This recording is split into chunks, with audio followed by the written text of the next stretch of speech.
It's now 100 years since the end of the First World War. A conflict that claimed the lives of over 750,000 British men. Now, featuring rare and previously unseen personal testimony, alongside newly restored archive film, this groundbreaking three-part series will tell the story of the Great War as never before. From the suffering and sacrifice experienced by the men on the front line. The corpses there, they all had rats' nests in the cage of the chest. And when you disturbed them, the rats ran out of the chest. You can't forget a thing like that. To the dramatic change in women's lives on the home front. I felt when I was working on munitions, I really thought, well, I haven't got any brothers to go and fight, I'm doing the next best thing, and I was quite pleased to be able to do it. In this film, we'll meet the veterans who volunteered to fight at the beginning of the war. I had a pal in the army, and we were the best of pals together, and they called him Joe. Poor Joe. And we'll find out what happened to those they left behind. I couldn't really imagine him not being there. I couldn't imagine it. I thought maybe one day they'll find out they made a mistake, and perhaps he might turn up one day. This is the story of the tragedy and turmoil of Britain's Great War.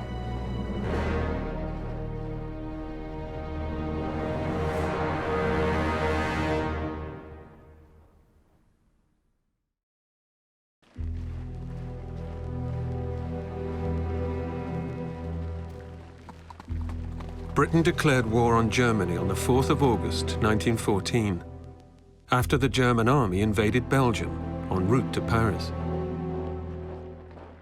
Britain's small regular army set sail to engage them, and reserves from the army and navy were mobilized, ready for action.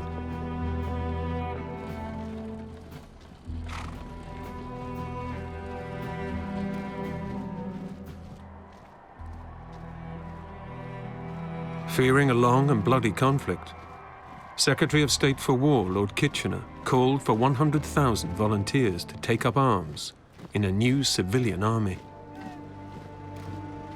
The response was extraordinary. Your country needs you. Didn't he? The Kitchener's famous picture. So we went to stop being taken over by some foreign country. It was our duty. I mean, out of the ordinary. It was obvious.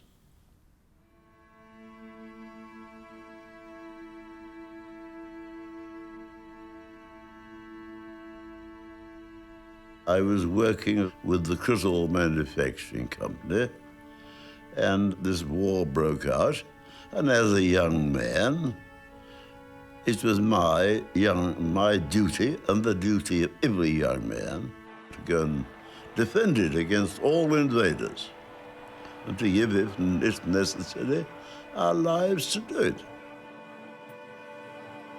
Kitchener had no trouble in finding the first 100,000.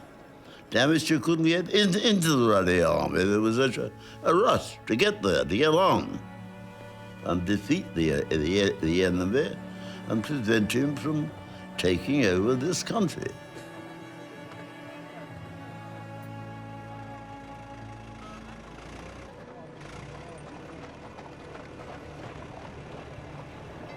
Well, the war was declared in August. And everywhere you went in Glasgow, the great big posters up of Kitchener with his finger pointing at you. No matter where you were, this finger seemed to be pointing at you. Your king and country need you.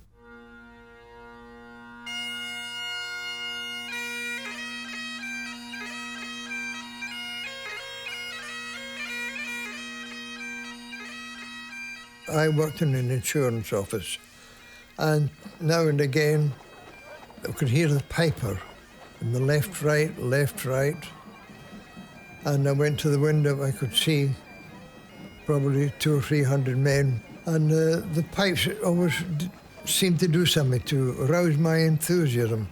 I thought to myself, well, I want to do something like this. When I told my manager of my insurance company, he said, well, it'll be a nice 6 months holiday for you. Yes, you join up. So I joined up.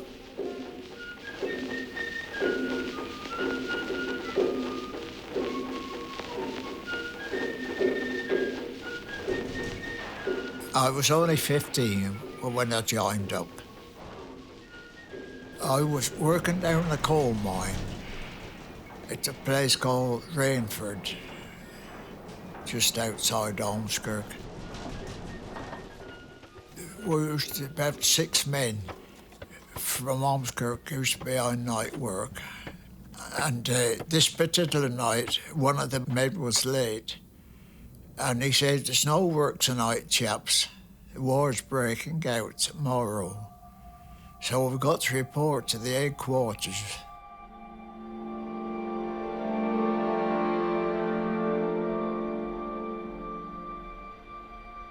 The sergeant, he said, what do you want, sonny? Well, I said, I want to join up with the other chaps. So he said, you're too young, aren't you? I said, no, I'm not too young. I said, I'm 18. So he said, are you sure? I said, yes, I'll go home and get my birth certificate. Oh, he said, it's all right, I'll take your word for it. Of course, I got home and told my parents, and my mother played hell because I'd no right going, and she was going to stop me. And my father said, don't interfere with him. If he wants to go, let him go. It never entered your head, really, to think about what the results was going to be.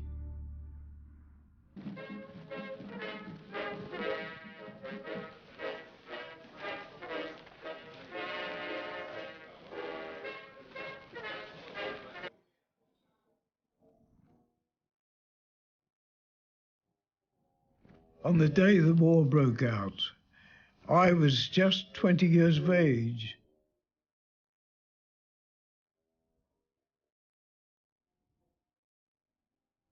I thought I'd like to be a soldier, you know, and do a bit of shooting. I always fancied being a rifleman, that was the point. And I went up to this place at Shepherd's Bush where we joined on, and they gave me then the choice of 3 different regiments I could have been in, but the third one was the old Sherwood Foresters, 7th Battalion, and they were called the Robin Hood Rifles. So I fancied that. I thought I'd like to be a Robin Hood rifle.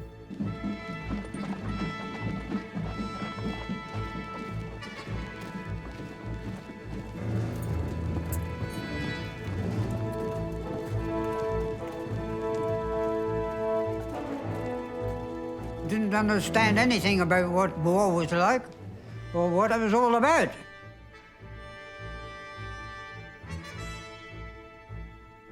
When we went to the 20th Hussars at Colchester, you have to ride all different horses, nothing on them, no saddle, no bridle, no nothing. You have to have a stick and a little cane under each arm, and then when the riding masters cracked the whip, he didn't say anything. He just cracked the whip, and the horses, all the horses that you were on, stopped dead. I never come off. I'd sit there, but I'd put my arms round his neck. I knew, but half of them fell off. And the sergeant major shouted, "Who the hell told you to dismount?" See?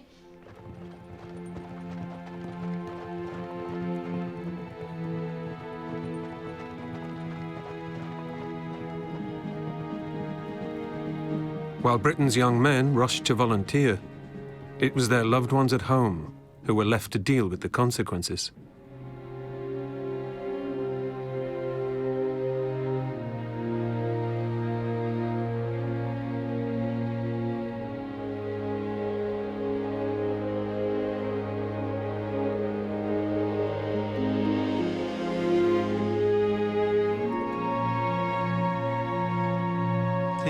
day war was declared, we as a family were all living on a farm.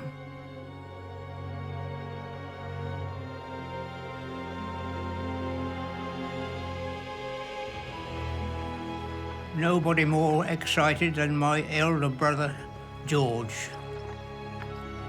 Keen for so long to be a soldier, here was his chance. My father tried to persuade him against going so soon. Stop and see the harvesting, he said, and go then. But nothing anybody did or said would alter him. He went into my mother's bedroom and he picked up a stick, tucked it under his arm and marched about the bedroom. This is how I shall strut about the London parks, he said. Jokingly, of course. And we sang him the little song. No more will I work in the harvest field to reap the golden corn, but I'm going to join the army and I'm off tomorrow morn. I don't think it occurred to any of them that they might never come back again.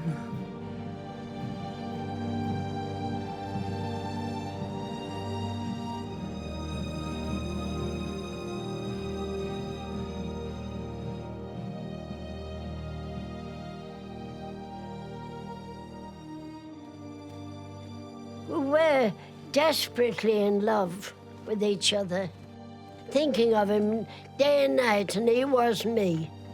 Yeah.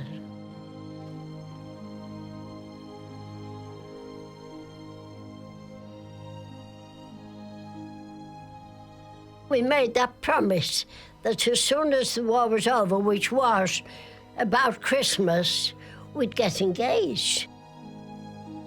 But he was quite convinced that he was going to be killed. I didn't know what to say. I knew nothing about war or anything like that. But all I could do was to tell him to look on the bright side, that there were better days in store when it was all over. That was a promise he went away with in his heart, that it wouldn't be for long. By the end of November 1914, over 1 million volunteers had joined Kitchener's army. Meanwhile, on the Western Front, the British had already lost close to 100,000 men. What had begun as a mobile campaign had turned to stalemate as both sides settled into the trenches that would become the defining feature of the war. They would soon stretch in a continuous line from the North Sea to the Swiss Alps.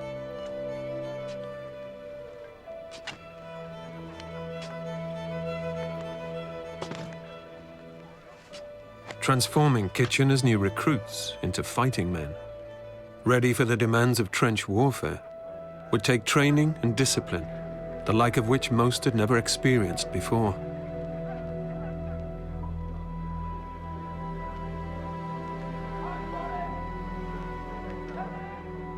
I certainly enjoyed it. Some of them were weaklings. I was a weakling being an insurance roller, but some of them were weaker than I was, but it hardened me. The more training you got, the harder you became and the more used to it. We began to do these physical jerks, physical exercises, and this particular sergeant, he got a nasty wagging tongue, and he used to call us all you flippin' little mother's boys and all that sort of talk, you know what I mean, and used language that we never liked at all. He used to use swear language too, and we used to absolutely disliked this fellow when he came and took over. There was one little bugger, wax tash, turned up, and yapping and shouting.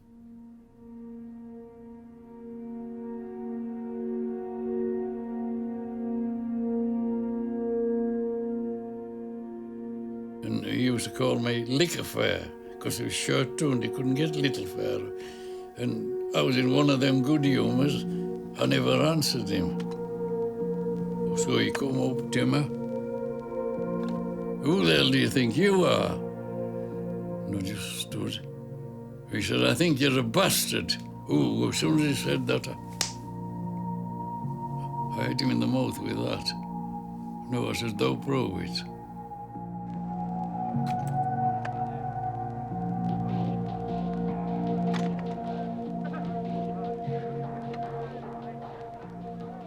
We saw these boys, and they were all sticking bayonets into sacks of straw where children used to play. And they were running towards them and told just whereabouts in the sack that bayonet had to go. Yeah, bayonets are always there to be used, if necessary. You're killing the enemy when you're learning it, when you're stabbing a sandbag full of sand. When you stick that bayonet into it, you're sticking one of the enemy. You're not sticking a sandbag, and that's how you're taught. You had to learn how to use a gun. You used to go on musketry courses. I got to be, as it happened, quite a good shot. And I became eventually what they called a marksman. And so for which I got an extra 6 a day on my wages. Used to get an extra 6 a day if you were a qualified marksman, which I was.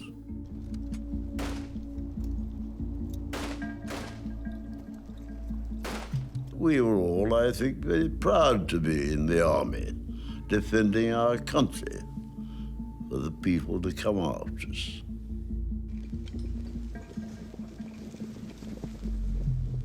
The morale was tremendous. We were anxious to get on with the job. We wanted to go to France and stop this nonsense.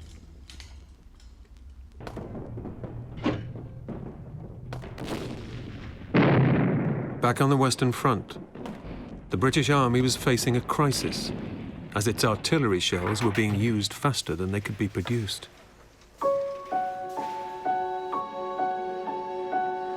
So, to increase production, thousands of women left their traditional domestic roles and instead began making munitions.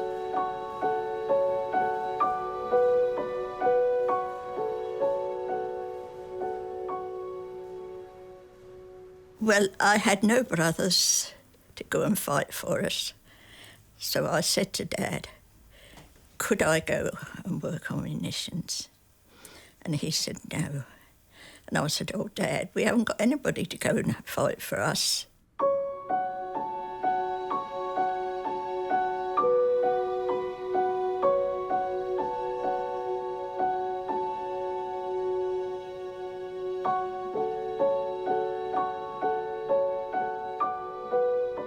I must admit, Dad was always my favourite.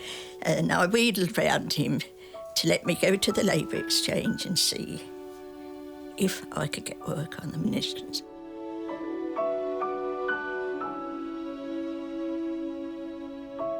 You were supposed to be 18.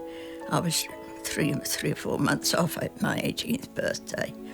But they wanted the workers so badly, they said, yes, all right, then you can come. I felt when I was working on munitions, I really thought, well, I haven't got any brothers to go and fight. I'm doing the next best thing. And I was quite pleased to be able to do it. Meanwhile, the Red Cross had launched an appeal to recruit women aged over 19 to work as volunteers alongside professional nurses. Known as the Voluntary Aid Detachment, or VAD for short, most were recruited from middle and upper class families, as the job was unpaid.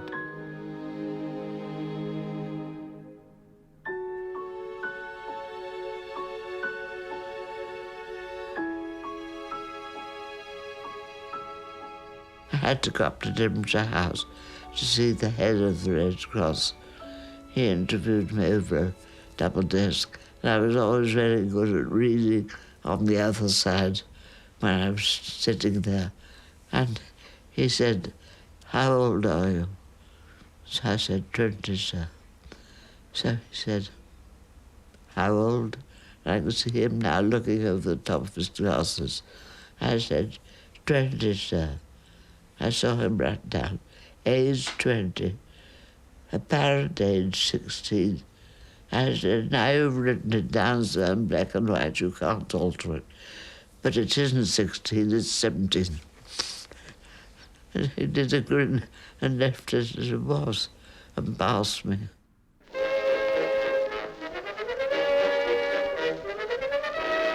By the early summer of 1915, the first units of Kitchener's Volunteer Army left their training camps to begin the journey to the battlefields of France and Belgium.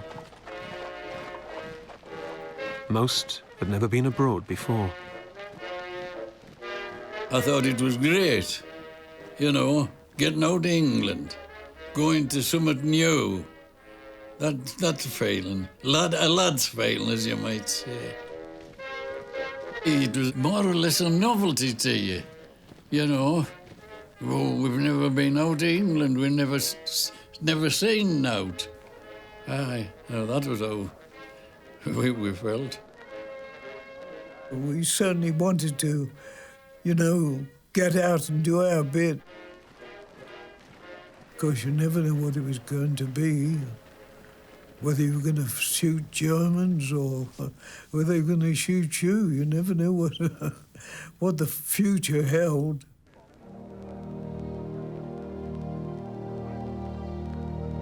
I don't think I was ever afraid. It never seemed to worry me.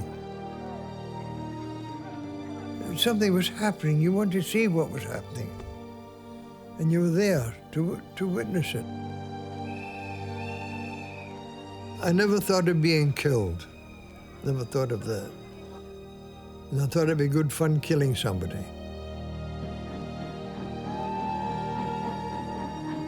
We were the best country in the world, the best everything in the world. We were all very proud of ourselves.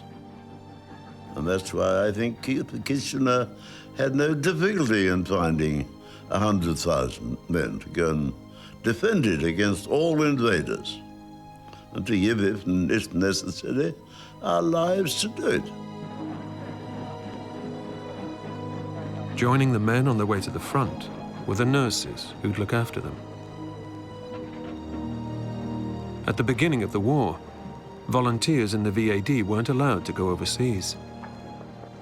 But as the casualty figures soared, inexperienced recruits found themselves en route to France. You don't know the word fear at 17. At least I don't think you do. I never felt I did. I think the worst moment was really saying goodbye to mother and father, wondering about coming back or not.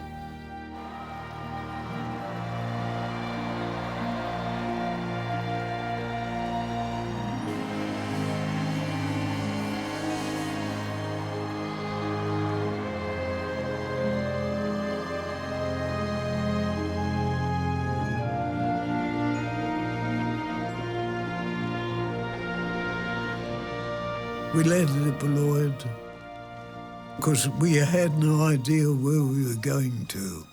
We're just on foot marching, as it were, laden right up with all our equipment, all you could carry, you know, everything on. And you wondered what it was going to be like.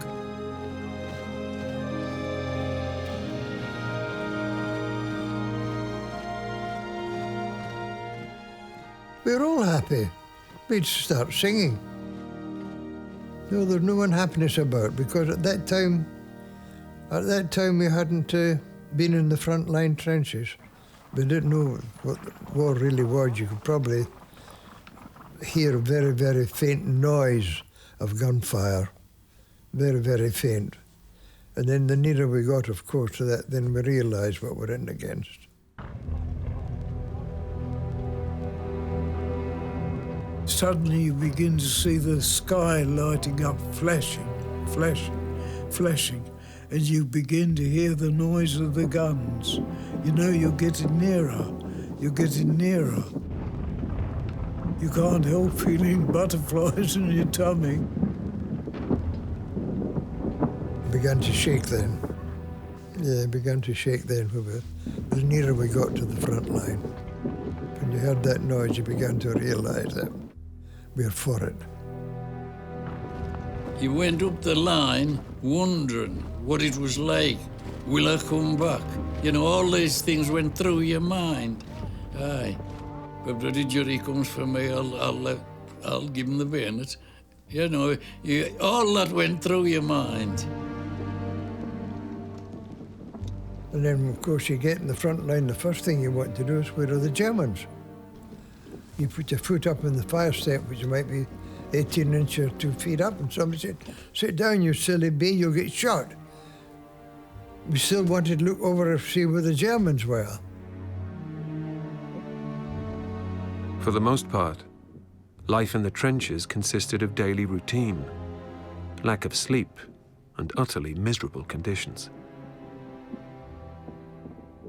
When you get in the front line, you're completely lost and you're cut off from the rest of the world, as it were, and you've got to be there until you can be relieved.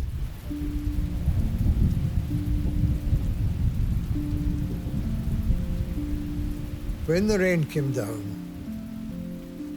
it would just stay there, and you'd be walking about in mud.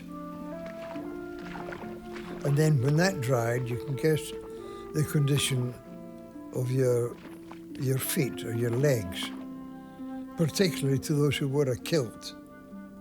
If the mud would work up onto the bare knees, it was pretty painful at times when the mud dried and the hairs were rubbing. It was pretty painful.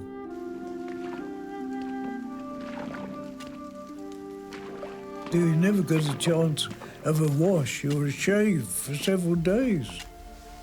Nothing like that. So you can just imagine the state we were in. You had to sleep more or less sitting up.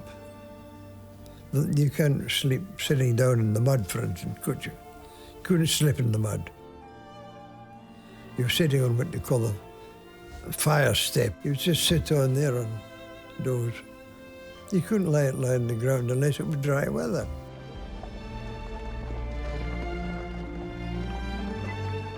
Once their shift in the trenches was over, the men could enjoy a few days' respite behind the lines. Here they could relax, get clean, and rid their bodies of the lice, which were a constant nuisance. The worst thing in the war was being so lousy you could run along with a candle with your shirt today and you'd be just as bad tomorrow. That was terrible. That was the worst thing of the lot. I used to get paraffin out of a damn tilly lamp. Rub myself all over with paraffin. I killed the buggers.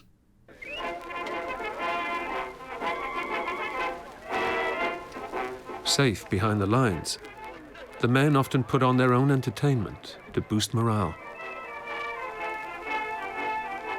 Someone lent me an old drum. It wasn't much good, but there was a drum and there was a couple of sticks to it. And so I got up there and I sang a Sam Mayo number with the drum. And it was, behold in me, a one-man band, there once was 6, but down the strand we clicked for a bob and 5 got canged, bum bum, diddle dum dum. So I have just come here to say everybody's got to live some way, and the only tune that I can play is bum bum diddle bum bum. And I went on, there was about 3 verses to that one, till when I got to the end I stuck the sticks right through the bloody drum. And of course that caused roars of laughter at the back.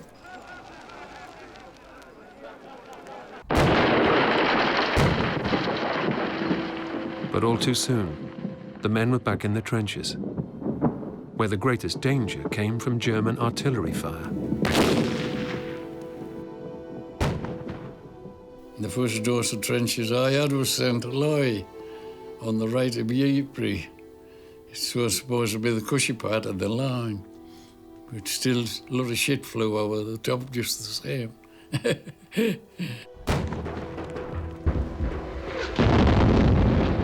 We could see the trench mortars coming over, great big thing like that with a sort of 2-foot handle on it, looked like that from when it's up in the air. You could see it coming, going up going up, and then you could see it coming down. If it's coming, you think it's coming towards you, you run to the left or run to the right. And if you're lucky, you miss it. If you're unlucky, well, you've gone.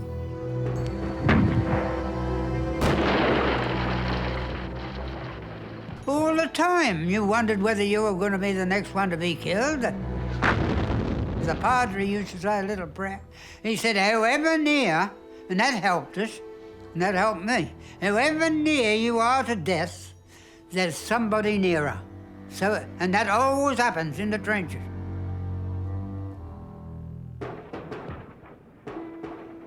I was with a friend, and all of a sudden there was this terrific bang overhead.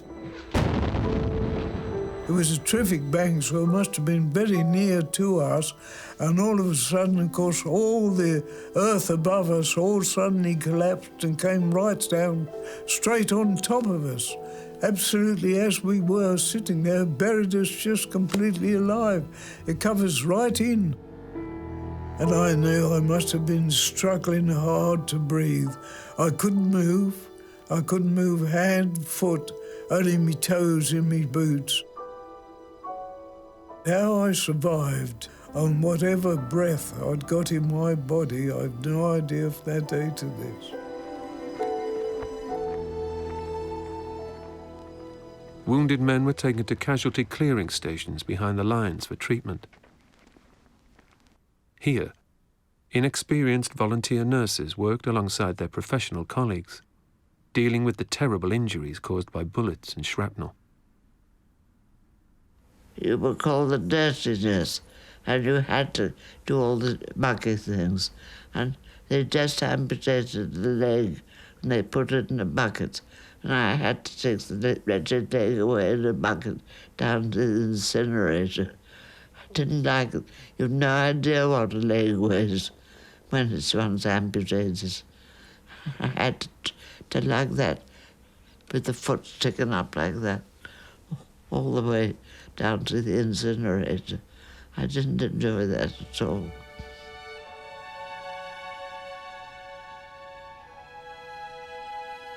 For girls of my age, or inexperienced girls of any age, it wasn't work you'd do normally, but of course in war you do different things from what you do in other times.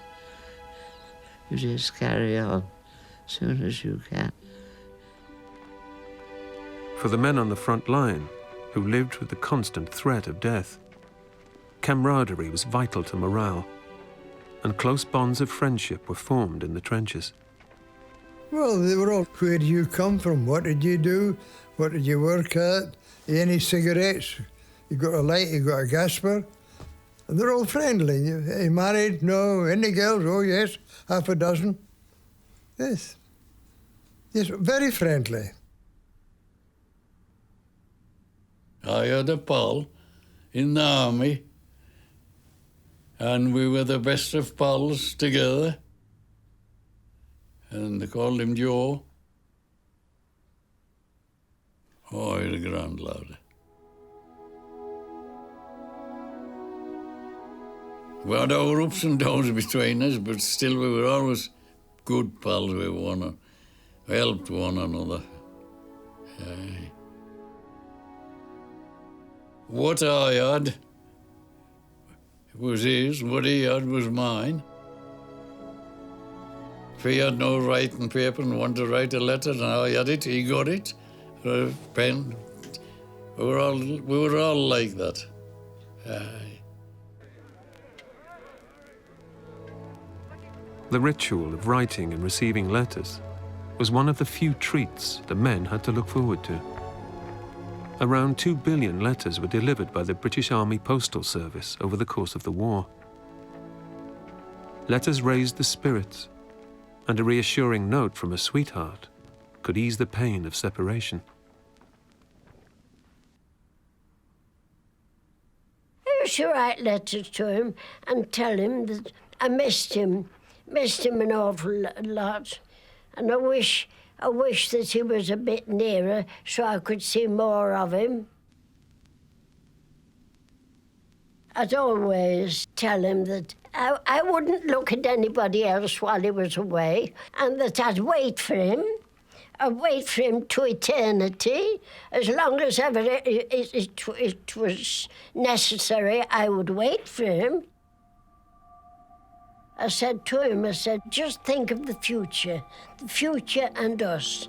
And that's what I thought of. I was living for the future, and to live my future with him. Back on the Western Front, it was the job of the army's marksmen to harass the enemy whenever they could. This often meant leaving the trench to crawl into no man's land.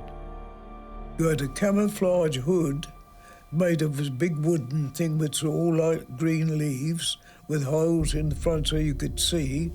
You had a camouflage suit on. You had camouflage gloves and a camouflage sort of to hide your gun till you got lying down. And if you see anything that's really worthwhile having a pot at, you used to have a shot or two. If your target is close enough or your target is still enough that you've got the time to think of where to shoot, I should probably shoot at the head. For many, there was always the temptation to take a pot shot from an observation post within the trench. My best friend, Lenny Perswell, said I'd had 5 or 6 shots, and then he said, let me have a go, Smiler. And he jumps onto the fire trench. I'm down in the trench, and the fire trench is up there where you stand on and shoot through that little hole. And he said, let me have a go. And he had 2 or 3, and then I could see him falling. The sniper had got him right through that little hole, and his rifle's still stuck in the hole up there. Lenny's rifle still stuck in the hole there. The sniper had got him through there. The bullet went right through here and out the back.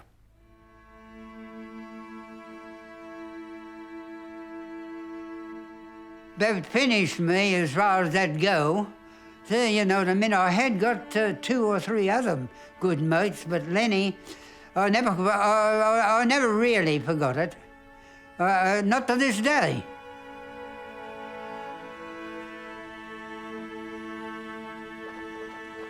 After a year of stalemate in the trenches, the Allies planned a major offensive against German positions in Champagne and Artois to begin in the autumn of 1915. The British would attack 40 miles south of Ypres at the French coal mining town of Loos. It would be the first time over the top for the men of Kitchener's army. You've got to get on with the job. You've got to go forward and beat the enemy. You were surrounded with a lot of damn good chaps. They were all damn good fellas out to fight for their country. As Kitchener said, your king and country need you, and we were out. That was the first. You got shot. Well, that's too bad. Not too bad, but you got to get on with the job. A huge artillery bombardment to knock out the German defences would precede the attack. At home, Britain's munitions workers toiled round the clock to meet the demands.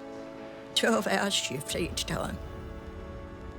12 hours day 1 week, 12 hours night the next week. You came off at 7:30 Sunday morning, and you started on day work at 7:30 on Monday morning.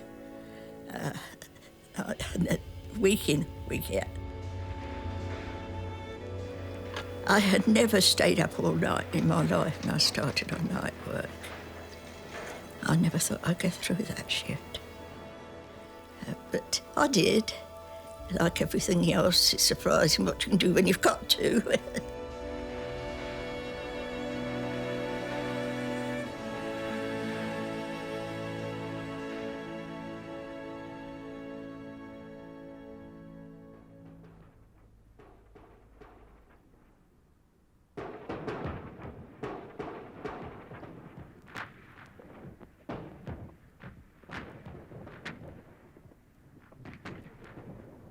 Your main object was to get to the German wire as soon as you could. You've got to feel like, in a race, you're waiting to start off in a race, a sprint or a long-distance race, and you just wait for the word, for the off.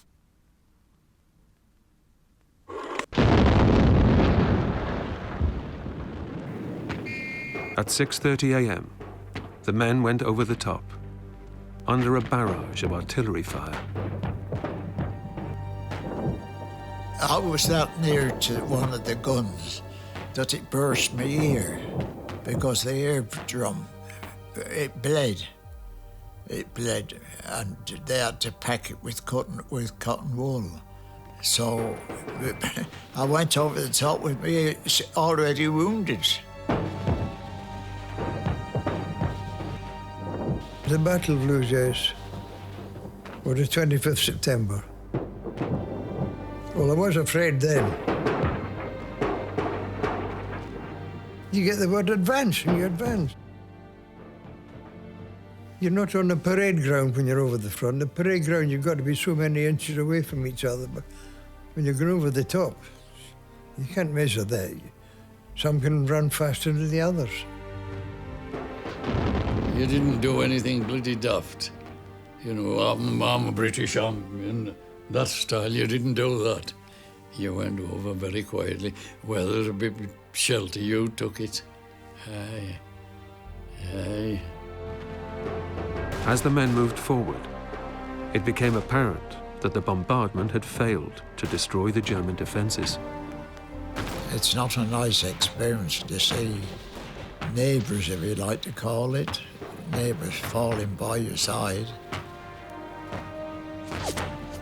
You could feel the whistling of the machine gun bullets flying past you, just missing you kind of thing. You hadn't to stop, you had to keep on. No matter what happened, even if you had to losing men by the 1,000, you had to keep on going. And the guns would fire almost straight at you. More than once you could hear the whiz of a shell going past. Chappie on my right, I was speaking to him about something. And then I turned to this fellow, I turned back again. He was missing. One of those shells, straight at him. He was missing. Then I turned to this fellow on my left, I said, Bill's gone. And I turned to this fellow, lying there, down.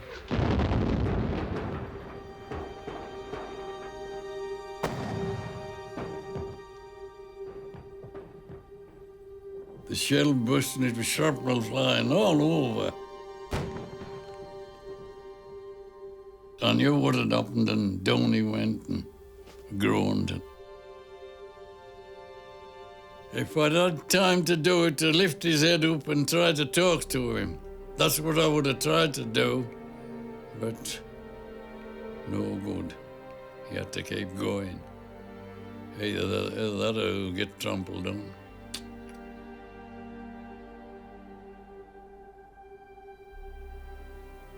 Poor Joe.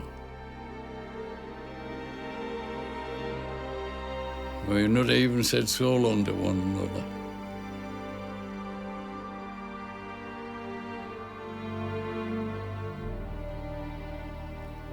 Aye.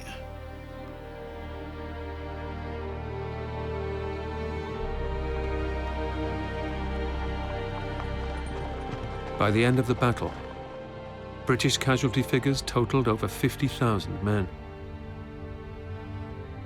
Over 16,000 had been killed. Among them was Len Whitehead's brother, George.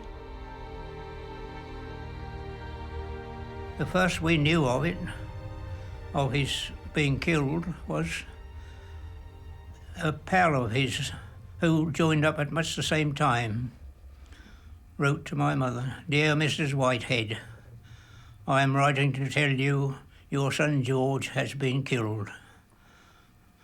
My mother, of course, burst into tears, and after a time, when she calmed down a little, she said to me, "Go and tell your father." My father was ploughing in a field near to the farmhouse, and I waited for him to finish about with his plough and 2 horses.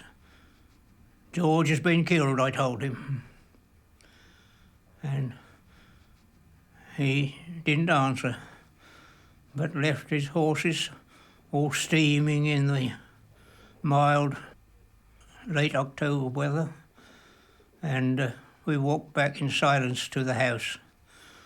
When we got to the house, he went to the bottom of the stairs and called up, "That's all right, ain't it?" He made no attempt to go up to comfort my mother, but went into the kitchen, sat in his wooden armchair and put his arms on the table and his head on his arms for a little while, wept, I think.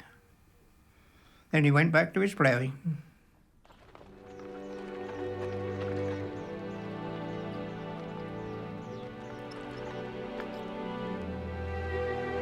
Across Britain, scenes like these were now becoming all too familiar, as thousands were left to mourn lost loved ones.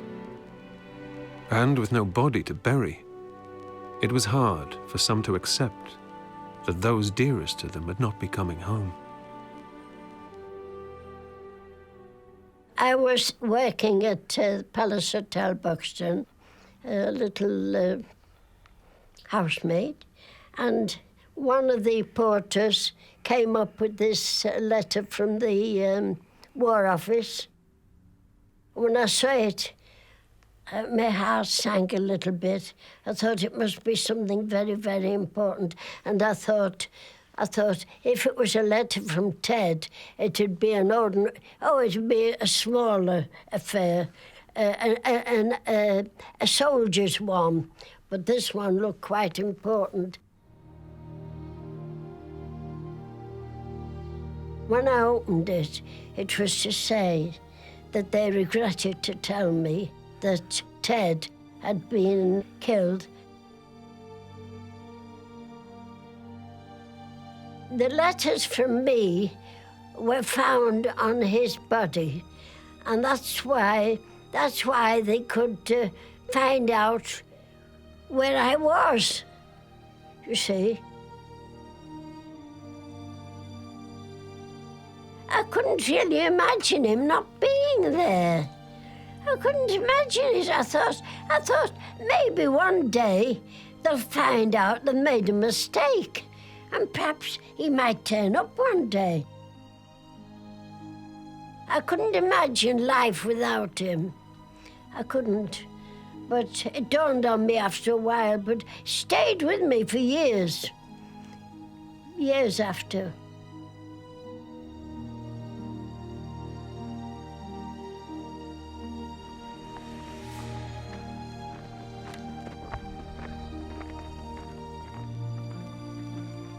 I thought to myself, if my time comes, or it's off with a bullet, let's hope it's sudden. If I've got to go, I've got to go. It's hope it's sudden.